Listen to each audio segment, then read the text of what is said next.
Now available in paperback and e-readers, Spinsterella. Discover the dark side of love in this goth and lovely romance with Spinsterella. Get Spinsterella in paperback and e-readers at your favorite online bookseller today. Better get the coleslaw, y'all, cause we're having us a barbecue. I was watching a Clownfish TV video where they were talking about how YouTube is reportedly testing a new homepage that removes dates and view counts. Now, according to Clownfish TV, this new homepage is one of a series of changes that YouTube has been making to their website. A couple of years ago, they made a change to their website where they took away the thumbs down button so viewers could not express their disapproval regarding certain content that was put on the platform. And many speculated that YouTube did this because they were getting a lot of blowback from many of the Hollywood movie studios, many of the corporations that put up ads on the website, and even some politicians who were upset that they had to deal with disapproval from audiences who were watching these videos. And examples of this could be seen in videos like the recent Rachel Zegler Snow White trailer, the Halle Bailey Little Mermaid trailer, and could also be seen in videos of commercials from the Super Bowl, such as the Gillette ad that supported the Me Too movement. Moreover, there were many politicians who were upset that their proposals and speeches were getting a lot of thumbs down, and this was what led to the influence to YouTube's owner Google to remove the thumbs down button. And this could have possibly led to the idea of looking to try to test this new homepage where they look to remove dates and view counts. Now, this decision to remove these dates and view counts could be a major disaster as related to YouTube, and it could be a major disaster that not leads to YouTube becoming the next Netflix, but could possibly lead to YouTube winding up becoming the next MySpace. Now, when it comes to YouTube and Netflix, they have two completely different audiences. Now, as YouTube has an audience that is geared mostly towards people like you and me, Netflix's audience is more geared to those who like to watch Hollywood-style entertainment. And what YouTube wants to try to do is look to appeal to those people who like to watch Hollywood-style entertainment because they believe that that audience is going to be more profitable to them. However, it could be a disaster for YouTube because the people who watch YouTube watch it for completely different reasons than those who go out here and watch Netflix. Now, YouTube wants to believe that if it removes its dates and view counts, it'll basically appeal to the Netflix crowd. However, it may not appeal to most of the YouTube audience, which rely on those dates and those view counts as related to going out here and deciding what type of content that they watch. Now, when it comes to YouTube, basically people do see the date as extremely important because many content creators, such as newscasts, reality shows, or even do-it-yourselfers or PC repair, they need the date to be on the content to show you what time this content was created. And many of the viewers of that kind of content, such as people who like to watch news, people who like to watch repair of PC repair videos or tech videos, or people who even want to watch political videos, they need the date and the time to be there to let them know what time this video was produced and what year it was produced. And right now, many people are very angry about those dates being taken off of the channel, of the platform, because it makes it frustrating to watch videos because you don't know if you're watching an old video. Moreover, you don't know if this guy who was making the content is even still on the platform, because some people have been watching videos where they have been watching videos from people who no longer are even on the platform anymore, and they become frustrated when they find out they've been watching old videos. So the date is essential for YouTube, where people are going out and making daily content like I do myself. People who go out here and make daily content, basically,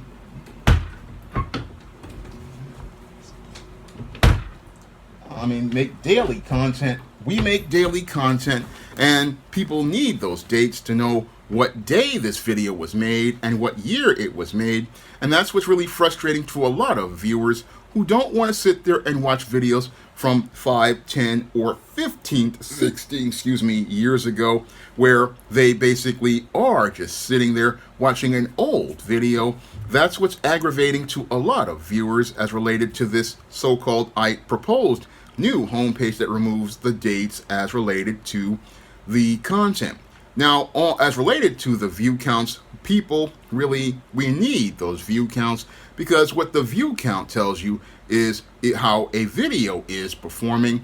And one of the things that I use to assess whether to continue making a certain kind of content is the view count. And removing the view count basically makes it where content creators like myself cannot assess how a video is performing.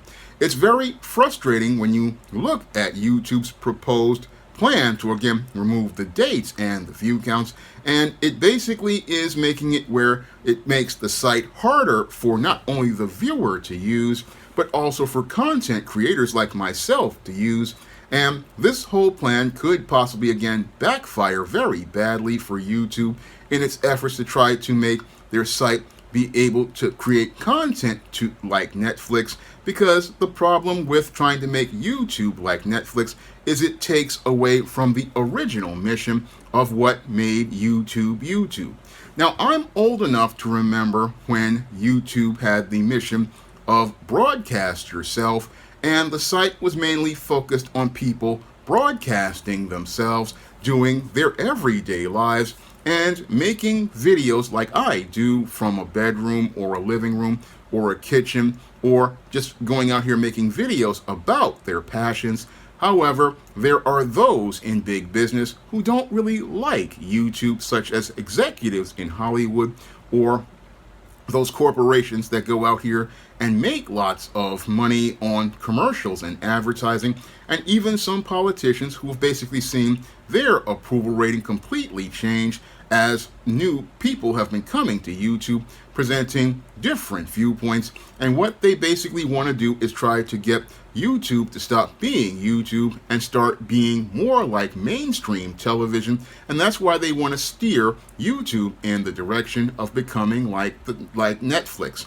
Now, Mr. Superboy, also known as Your World, talked about this many years ago about how what they wanted to do is basically make YouTube more like Netflix.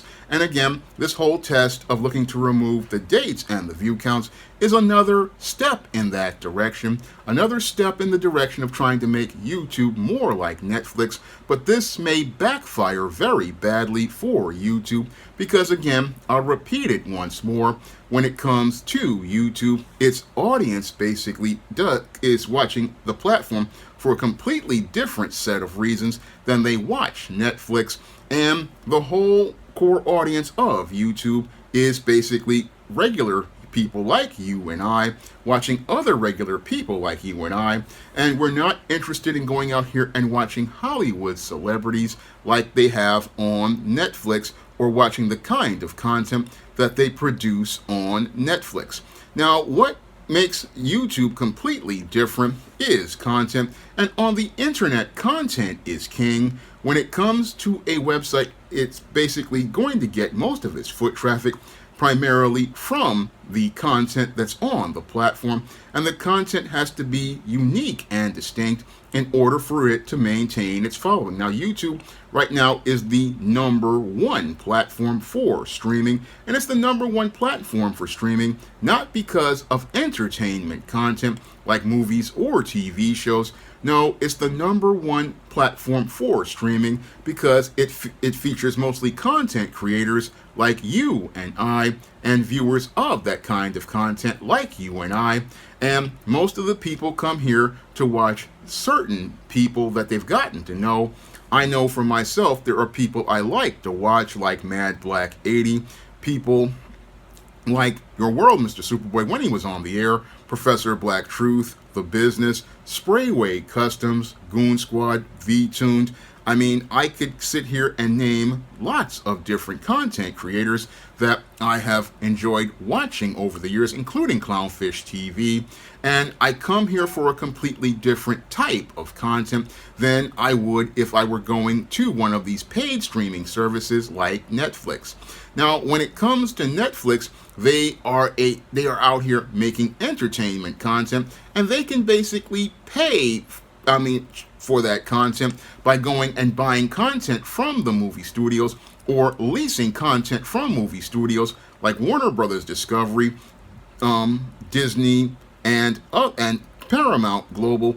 They can go out here and release content like old TV shows from syndication. They can go out here and buy or produce films because their core focus is entertainment. And since their core focus is entertainment, they can basically charge for that type of content every month. But YouTube basically cannot go out here and charge for that kind of content because they're getting content for free from mostly people like you and I, and that's how they can go out here and generate the ad dollars that they can charge for things like the YouTube Partner Program and pay YouTubers for content, because it's the YouTubers that basically are the people who are driving the platform and driving the views on the platform. And YouTube has not ever really made a lot of money on entertainment, but what they're looking to do is hope to go into the entertainment business, and that could be one of the biggest disasters that Google could ever participate in, and could possibly lead to the complete implosion of the platform.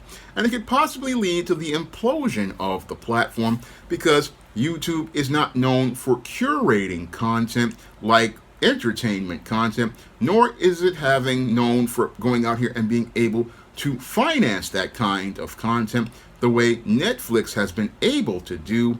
No, when it comes to curating content, YouTube has basically been stumbling out of the gate like they did a couple of years ago when they tried to replace black content creators with their own shills, and it basically wound up failing miserably because people just knew that these people were bought and paid for and chose not to support those content creators or their content. And that basically wound up being one of the biggest disasters YouTube doesn't want to talk about. Nor does it understand that, again, curating and creating content, this is something that it takes the skill of an executive to know how to do. And many people who work in technology, they're mostly computer nerds, so they don't really understand how to curate content for entertainment. And you can wind up spending millions of dollars on content for a streaming service and wind up losing a lot of money right now, the same way Paramount Global and Disney and Warner Brothers Discovery are right now. They found out the hard way that it's very expensive to go out here and make lots of so-called unique content, and they are still right now taking huge losses. Disney right now is taking losses as related to shows like She-Hulk, Attorney at Law, Star Wars, Ashoka, so the Star Wars series that was, I believe it's called The Acolyte. I mean, they're basically hemorrhaging cash right now.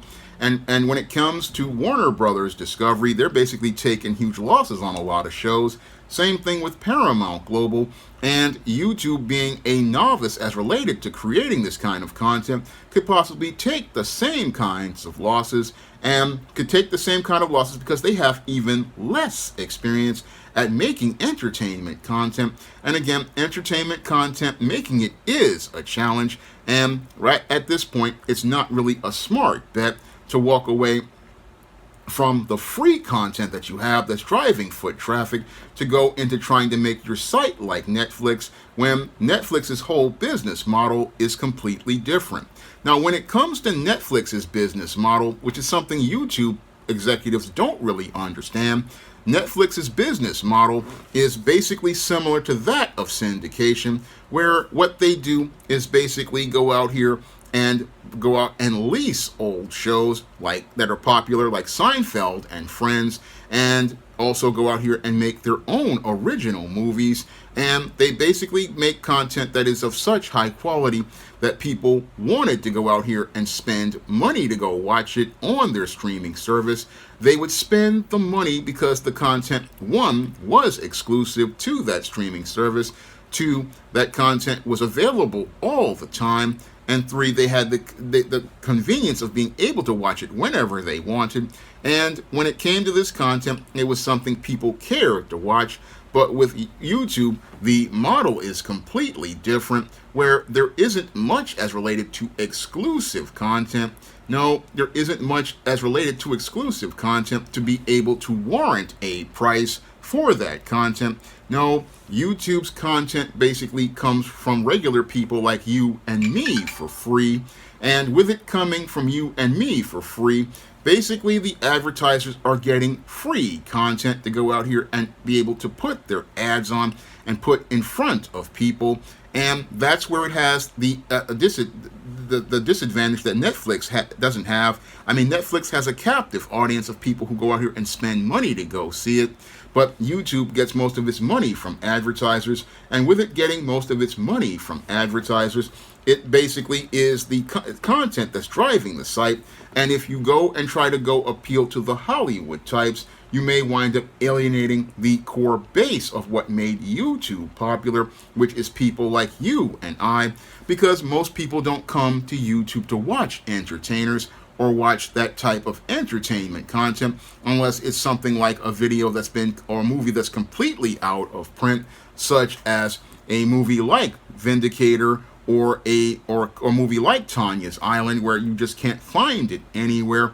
I mean, most people come to YouTube to watch stuff that they can't watch anyplace else. And what YouTube is doing by looking to remove the dates and the view counts to compete with Netflix is going to possibly look to alienate all of those viewers who aren't looking for Hollywood-style content and are looking to watch people like you and I. And those dates and view counts are important because they tell you when a video like that I make, like I'm making right now, the day it was made. Now, this video was made on October 31st, 2024, and people want to know what the date of the video is because they don't want to watch an old video unless that video has a valuable lesson in it. I mean, people don't want to sit there and watch old videos. They want to watch the most recent ones, and they want to watch those videos and they want to know what year this video was made so they're not sitting there wasting their time. Moreover, they want to know what the view count is because they want to know how many people have watched this video, and that's important for people, not because they want to see what's popular, but because they want to see if this video is one that is worth their time. So the people at YouTube really are not understanding where their business model comes from, but that's par for the course for many internet companies, because many internet companies basically, they're run by computer nerds, and computer nerds really do not understand people. And since they don't understand people, they don't really understand what's important to us. And since they don't understand what's important to us, what they do is make big blunders like MySpace did in 2010 when News Corp bought the website, launched MySpace 2.0, and wound up drove away most of its users because the site's interface became impossible to use, and even worse, the site became infested with trolls and attention seekers and drama kings and queens who made the site a nightmare to come to. And the same fate befell another website, Tumblr, a couple of years ago when they decided they wanted to remove the adult content. And as they looked to remove the adult content, then they started flagging people for no reason. With algorithms and AI, they wound up driving away their core customer base, and the site basically went under and basically was bought by Verizon for change on the dollar. Now, the same fate could befall YouTube, who right now is the #1 streaming site, and again is the #1 streaming site not because of entertainment content, but because it's basically driven by users like you and I. Users like you and I, some of them have become millionaires as related to YouTube, allowing them to broadcast themselves.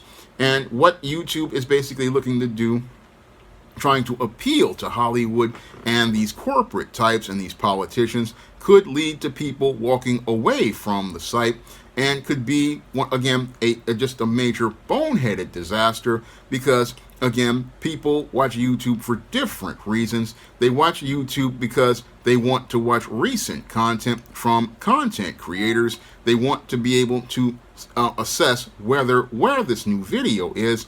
Again, we're not sitting here watching it like movies or for things that will appeal to people in movies. Now, some executives in YouTube have this idea that, oh, since they made movies like Five Nights at Freddy's and other horror movies, that those movies became extremely popular, so they want to go in the direction of trying to take YouTube down the road to becoming like Netflix. But what they don't understand is that, like someone who, like myself, who studied the entertainment industry for over 25 years, is that you really don't want to go in a direction of trying to appeal to these kinds of people who are making these small independent movies. No, you don't want to go on that road, because when it comes to genres like Clownfish was talking about, like the horror genre, again, these genres basically have fads that come in and out, and you don't want to invest your whole business in these fads that come in and out, because again, you wind up looking to do things like alienate your core customer base. And if you alienate your core customer base by doing things like taking away dates and view counts to appeal to that small base of people who watch YouTube for entertainment, you could wind up alienating your customer base and wind up going from being a site that was getting billions of hits as related to foot traffic, because foot traffic is what drives a website. That's one of the things, but foot traffic is driven by content, and if you don't have strong content, the viewers will basically walk away from the site, because people don't really come to YouTube to go out here and watch movies. Now, small independent filmmakers may come here to build their base as related to their audience so that they can get a deal for distribution. But the whole thing is that your core base is not what you want to alienate, because those are the people who make you your money. And when it comes to that base, again, of those small filmmakers, they are small and infinitesimal compared to the regular content creators who go out here and make different kinds of content. You don't want to alienate those people to try to be like Netflix, because Netflix in and of itself is a model that possibly may be going on the road to becoming obsolete now that we've got Tubi out here. And Tubi right now is the number 2 website out here, and the main reason why Tubi is the number 2 website out here is because Tubi basically allows people to go out here and watch movies and TV shows for free, something Netflix doesn't allow you to do. And Tubi is basically having all of this older content, like these old movies, and Tubi basically is now buying content from studios like Warner Brothers and studios like Paramount Global and Disney, and basically putting that content on their platform. I mean, a lot of the other studios that were out here making streaming platforms are realizing that Tubi is the place people are going, because Tubi is basically like going to the video store, and you can rent. It's like renting videos in the 80s. And Tubi's model is basically being more successful than Netflix, because yes, you can watch the movie for free, but they can put ads in front of the movies. And again, you can watch the movie for free and watch the ads, which isn't too bad, rather than paying Max or paying for Paramount Plus or Disney Plus to watch the same movies for a price, and watch the same movies that will be on Tubi in less than 2 to 3 weeks. So YouTube basically, as I see it, is again behind the 8 ball, because streaming is not going to be like Netflix. No, when it comes to streaming is basically becoming like syndication was in the 80s and the 90s and the early 2000s. And it's basically like a secondary or tertiary business model. That's the way it's looking like to me after the WGA and SAG strikes. It's not looking like it's going to be the next big thing, because when it comes to studios, they're core money is not made really with streaming. No, their money is made on the opening weekend of the box office and at the start of the fall season. That's the way it's always been for the entertainment business. And YouTube is, as I see it, basically putting its eggs in a very fragile basket, a fragile basket that could wind up busting on them because, again, starting to walk away from your core audience to go out here and look to compete with Netflix. That's not really a smart move as I see it. I mean, I've been studying the entertainment business for over 25 years, and again, you don't want to go out here looking to appeal to somebody else's audience because somebody else's audience may not be interested in your version of whatever they're producing. And yeah, those horror movies may be doing well for a minute, but again, you have to think about it. These horror movies, again, are made on small budget, and if they get views, it's not really much of a view. I mean, these films might get 1 million views or 2 million views, but it's nowhere near the 20, 30 million views that some TV shows used to get back in the 80s, like The Cosby Show. I mean, this is next to nothing. And again, YouTube could possibly wind up losing billions of viewers to just try to appeal to a couple of million people who watch entertainment. And this could possibly be, again, one of the biggest boneheaded decisions made and started with the taking away of the thumbs down button, to where people look to express their disapproval, take away the dates and the view counts that made YouTube distinct and unique. I mean, this could be, again, a major disaster for YouTube all around, and could be the thing that leads to YouTube going the way of MySpace, because if you take the U out of YouTube, nobody has a reason to care about this platform. If you take the U out of YouTube and stop people from being able to broadcast themselves, this could lead to YouTube not being able to broadcast because they're now dealing with stiff competition from Rumble, from Odyssey, and even sites like BitChute. I mean, more and more people are moving over to those platforms because they're tired of YouTube's arbitrary community guidelines, where they basically make up the rules as they go along. And this decision, again, to remove the dates, the thumbs down, again, and this quest to be like Netflix could lead to the end of YouTube, because nobody goes to YouTube to watch Netflix-style content. Now, if you want to check out some of the books that I've published on the SJS Direct imprint, one of the reasons why I came to YouTube was to sell books from my SJS Direct imprint. You can check out those books on the SJS Direct imprint, such as those in the ISIS series, such as those in the Esteem series, such as those in the John Haynes series, and such as those in the Spinsterella trilogy, or my Black sorority novel, The Thetas, or my Black vampire novel, Eternal Night. You can find all of those books in paperback and Kindle format on Amazon.com, and you can also find them at other online booksellers in paperback, such as Barnes & Noble and many other paperback sellers out here. And you can also find them in digital format at online booksellers like Draft the Digital, Google Play, Barnes & Noble, and big box retailers like Walmart and Target. And if you'd like to see me make more videos talking about the entertainment industry, you can drop a donation to the Patreon, the PayPal, or the Cash App by clicking the links in the description box. That's all I have to say for this video. You can comment, rate, and subscribe. Now available in paperback and e-readers, Esteem Horror in the Hamptons. The aspiring angel tries to escape a house of horrors in this action-packed, all-new Esteem series adventure. Get your copy of Esteem Horror in the Hamptons in paperback and e-readers at online booksellers everywhere. Now available in paperback and e-readers, Isis, Dark Incubus. The goddess next door gets enthralled in a romantic entanglement with an evil incubus in this all-new Isis series adventure. Get your copy of Isis, Dark Incubus in paperback and e-readers today. Support Black-owned and Black-operated digital broadcast media. www.niceradionetwork.com. Nice Radio Network, broadcasting 24 hours a day, 7 days a week.